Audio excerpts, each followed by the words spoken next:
Grabe. Limit talaga ang ating trabaho ngayon mga ka-idol. Hindi natin ma-repair ng pilitan ng ating mga unit kasi nag-fasting pa ako. So weather lang ang trabaho ko ngayon. Minsan 30 minutes or 1 hour ay naghihinto na ako. So, hindi talaga makaya. Ang importante ngayon ay ang fasting. Kung may makain man tayo kahit konti, ay fasting ang pipiliin natin. Kasi minsan lang ito sa isang taon ay isa lang. Hindi natin alam kung next year, hindi natin maabutan ang isang fasting.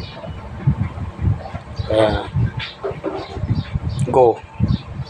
Fasting tayo muna. Bago trabaho.